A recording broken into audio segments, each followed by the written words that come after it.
Mötley Crüe has had a great run. I'm touring until I cannot move anymore.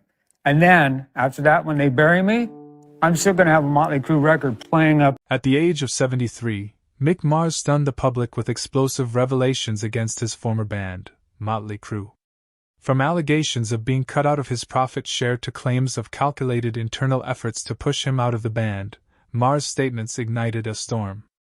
But what initially seemed like a personal grievance soon unraveled into a much deeper story, one that spanned decades of music, pain, and silent endurance.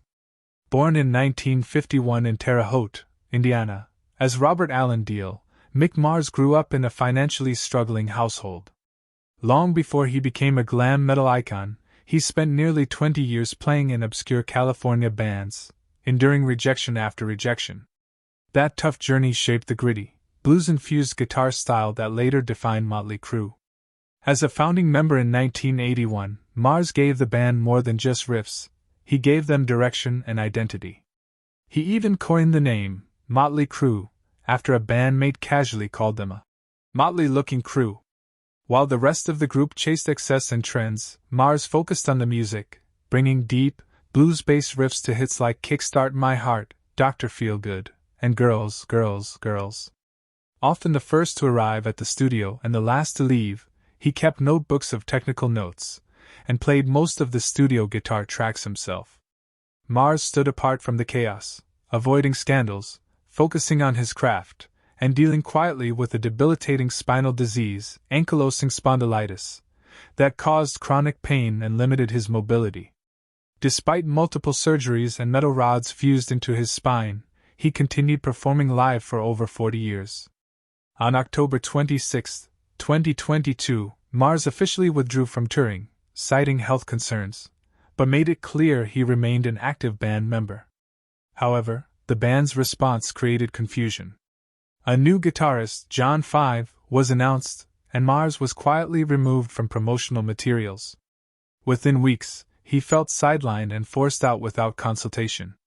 Despite remaining a 25% stakeholder, Mars discovered his profit share was being reduced to 5%, an alleged move made without his consent. In April 2023, he filed a lawsuit against Mötley Crüe, exposing not only financial grievances but also his claim that the band increasingly used playback and digital enhancements while he continued playing live, which ironically led to accusations that he was falling behind. Mars' lawsuit pulled back the curtain on the band's inner workings.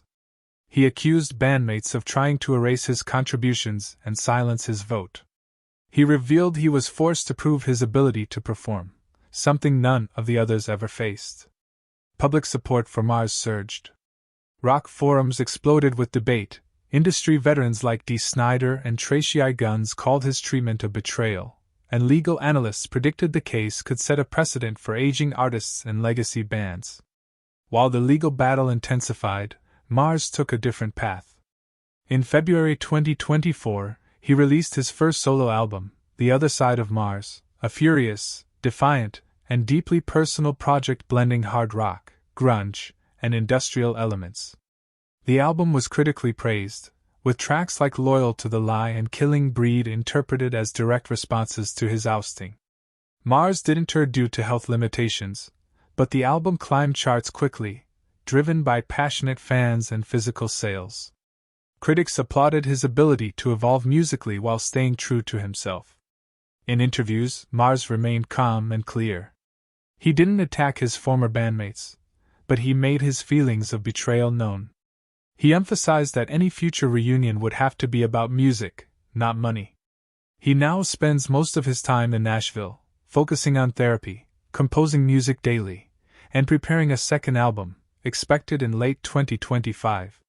That project is said to explore more electronic and ambient territory, marking another bold step in redefining his sound and independence. By 2024, Mars had become more than a sideline band member. He had emerged as a symbol of artistic integrity and resilience.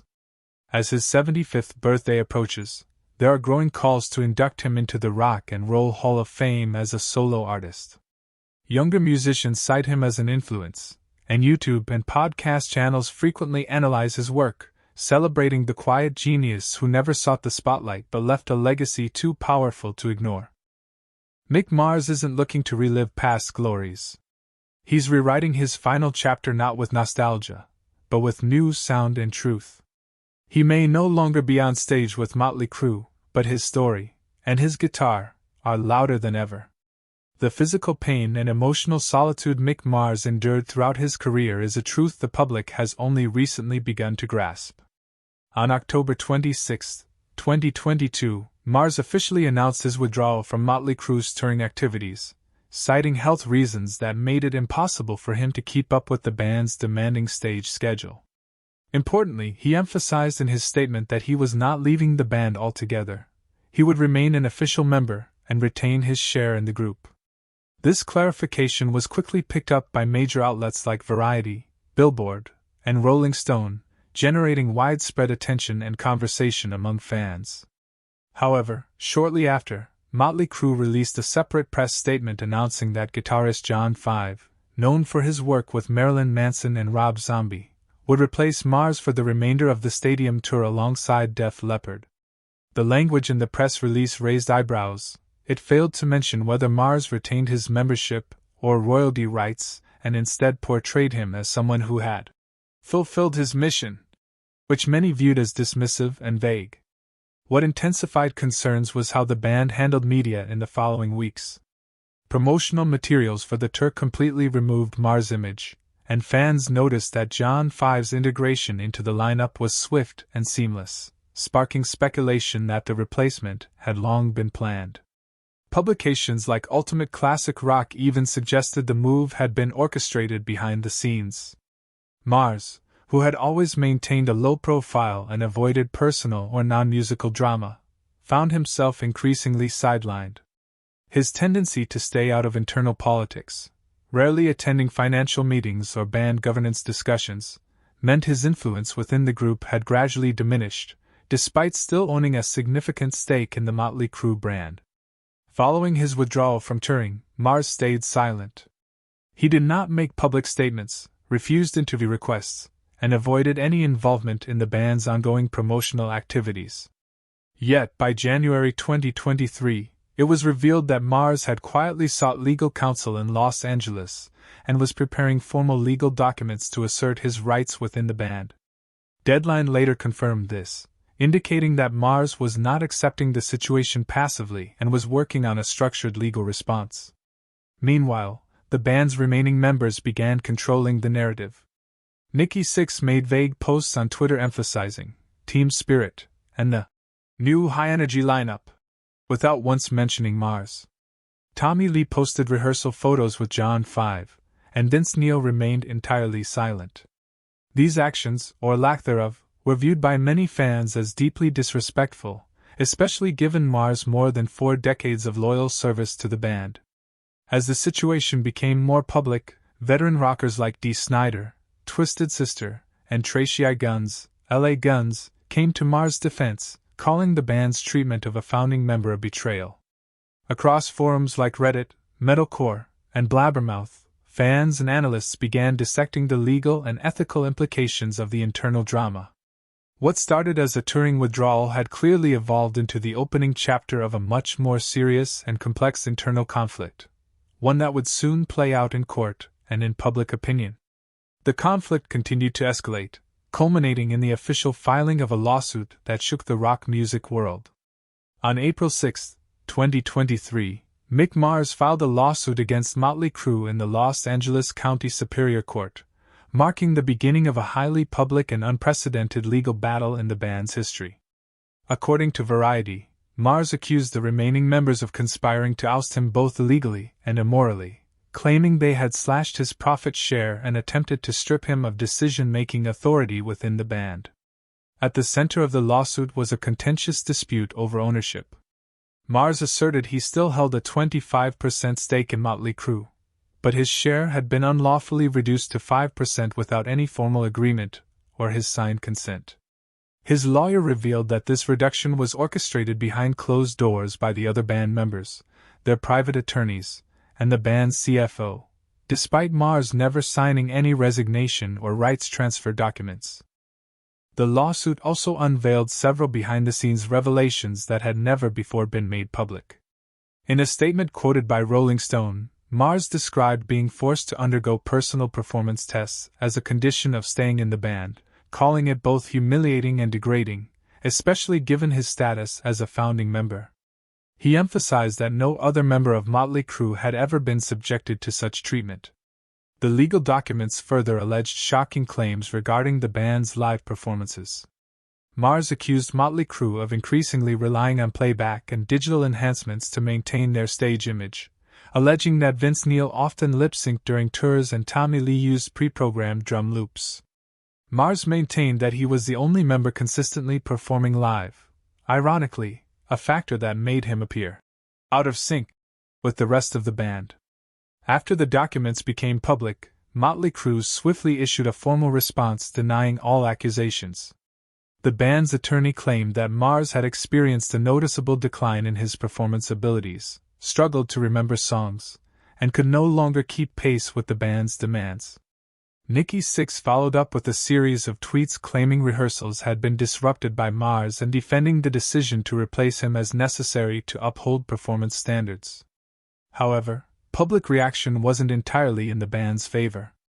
Many fans on forums and social media platforms argued that Mars was being unfairly scapegoated, accusing the band of placing commercial gain above integrity. Prominent figures in the rock industry, including journalist Eddie Trunk, suggested that Mars' unique playing style was central to Mötley Crüe's identity, and that continuing without him diminished their core sound. Loudwire highlighted that Mars' claims reflected a broader trend of internal restructuring within legacy bands aimed at maximizing profits. A critical component of the lawsuit also dealt with brand ownership. Mars asserted that he remained a legal co-owner of the Mötley Crüe name and had the right to vote on major decisions. The band's continued use of the name without his approval, he argued, violated long-standing partnership principles.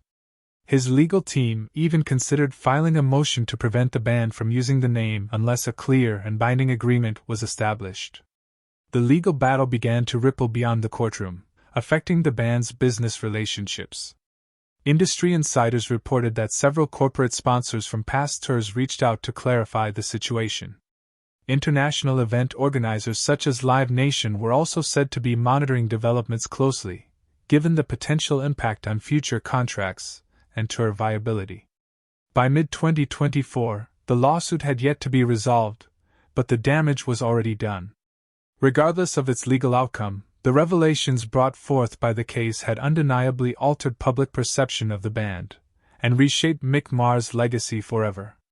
The public fallout with Mötley Crüe may have tarnished the band's image, but for Mick Mars, the situation represents far more than just a legal dispute.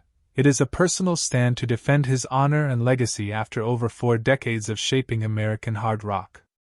While the band moved forward with a new lineup and chose to remain silent on the controversy, Mars took a radically different path.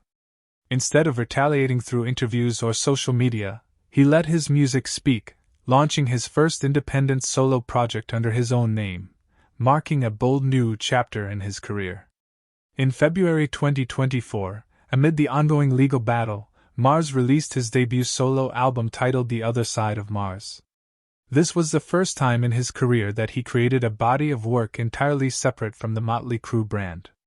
Featuring 10 tracks, the album blends hard rock with elements of grunge, industrial, and alternative metal, a clear departure from the glam metal sound that had long defined the band. Mars began working on the album in mid-2022, devoting himself entirely to studio time in Nashville. He teamed up with renowned producer Michael Wagoner, known for his work with Metallica, Ozzy Osbourne, and Skid Row, to ensure top-tier sound quality. The project was kept under wraps until late 2023, when Mars began teasing behind-the-scenes glimpses on social media.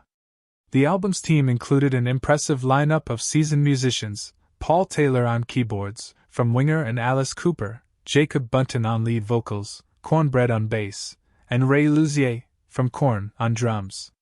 The involvement of these high-caliber artists underscored that this was not merely a personal outlet but a serious, strategic effort to redefine Mars' musical identity beyond Mötley Crüe. The album's opening track, loyal to the lie, immediately drew attention with its aggressive riffs, pounding rhythms, and raw emotional tone. Critics widely interpreted it as a pointed response to the accusations made against Mars by his former bandmates. In an interview with Guitar World, Mars explained, "I don't need to write a statement, I just let the guitar do the talking." Other standout tracks, including Killing Breed, Right Side of Wrong, and Ready to Roll, explored themes of betrayal, resilience, and defiance. The album was met with widespread acclaim. Kerrang! Magazine called it the most personal and honest album of Mars' career, while Loudwire praised the fusion of his distinctive guitar style with a more modern, aggressive sonic landscape. YouTube music analysts from channels like Anderton's Music Company and Rick Beato dissected Mars' solos, noting that even at 73, his technical proficiency remained elite. Fan response was equally enthusiastic. The Other Side of Mars quickly climbed to number 5 on the iTunes Rock chart and number 18 on the Billboard Top Rock Albums chart in its first week. Notably, most sales came from physical copies, a testament to the loyalty of his fan base and their desire to support him directly. On platforms like Reddit and Facebook, many fans declared it one of the best rock albums of the year. Due to ongoing health challenges, Mars stated that he would not tour in support of the album, but he announced plans for several remixes and a behind-the-scenes documentary chronicling the album's creation. In an interview with Metal Edge, he shared, "I don't need the stage, I need the studio. That's where I truly live." Looking ahead, Mars confirmed he is already working on a second solo album, expected to be released by the end of 2025. This next project will take a more electronic direction, incorporating ambient and industrial rock influences. True to form, he revealed he is collaborating with an emerging female artist from the alternative scene, though her identity remains under wraps. With this new chapter, Mick Mars has proven that his artistic vision, integrity, and legacy are far from over. He's just getting started. Collaborating with an emerging female artist in the alternative scene, whose name has yet to be disclosed, Mick Mars continues to challenge himself creatively, striving to remain completely independent of any past legacy. The Other Side of Mars is more than just a debut solo album. It serves as a personal artistic manifesto, proving that Mars doesn't need the fame or brand power of Mötley Crüe to maintain his influence. While many of his peers settle into retirement or reunion tours, Mars boldly stepped out of the band's shadow to assert his own identity. The unexpected success of his solo work reaffirmed his status as a veteran artist with enduring relevance. Following the release, Mars re-emerged in the public eye through a series of press interviews in 2024 and early 2025, gradually evolving from a quiet, reserved musician into a candid voice sharing insights into long-hidden internal events. In the June 2024 Rolling Stone cover story, Mars confirmed the deep sense of betrayal he felt from his former bandmates, saying, "I was drained like a broken machine and then thrown away. That's not how brothers treat each other." Despite this, he refrained from bitterness or personal attacks in interviews with Guitar World, Classic Rock Magazine, and Music Radar, where he candidly expressed his disappointment in how his time with Mötley Crüe ended.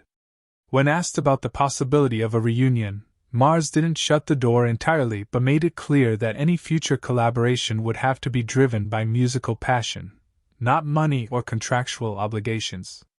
"If one day we play together again," he said, "it has to be for the music, not for a contract or a festival lineup." This quote quickly spread across media outlets, especially since Mötley Crüe continues to perform with a new guitarist in Mars' absence. Mars' reflections focus not on vengeance but on growth and recovery. He now spends most of his time in Nashville, undergoing physical therapy to manage his chronic condition while continuing to compose music in the studio. Though he no longer performs live, he practices guitar daily as both a creative outlet and form of mental therapy. Today, Mars is seen as a reclusive yet highly respected figure in the rock community. Younger artists at major festivals like Hellfest in France and Aftershock in the US have openly cited him as a major influence, particularly in terms of guitar technique and production philosophy. On YouTube and across music podcast platforms, classic rock channels routinely feature deep dives into his solos and albums, celebrating how he has preserved his unique artistic voice across decades. Looking ahead to his 75th birthday in 2026, several veteran music journalists have proposed that Mick Mars be nominated for induction into the Rock and Roll Hall of Fame, not just as a founding member of Mötley Crüe, but as a solo artist. According to Music Business Worldwide, Mars' influence has only grown since the lawsuit, reflecting a broader public shift toward valuing transparency, integrity, and artistic dedication over superficial glamour. Mars himself rarely speaks of awards or accolades. When asked in a 2024 Metal Hammer interview how it felt to reveal the truth, he responded simply, "I didn't speak to win, I spoke to stay true to myself." As of now, Mars remains silent on any potential collaboration with Mötley Crüe. Legal negotiations are ongoing, though no terms have been disclosed.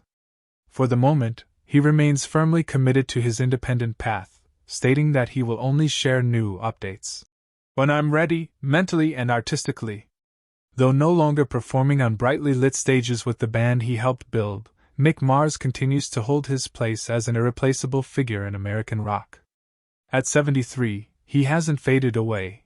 He's rewriting his legacy with the unfiltered voice of his guitar and the unwavering clarity of his convictions. Though he no longer stands on brightly lit stages with the band, Mick Mars remains an irreplaceable figure in American classic rock. At 73, he has not chosen to fade away. Instead, he is rewriting his final chapter through the raw power of his guitar and the honesty of his words. His journey is a testament to resilience, authenticity, and the enduring spirit of rock.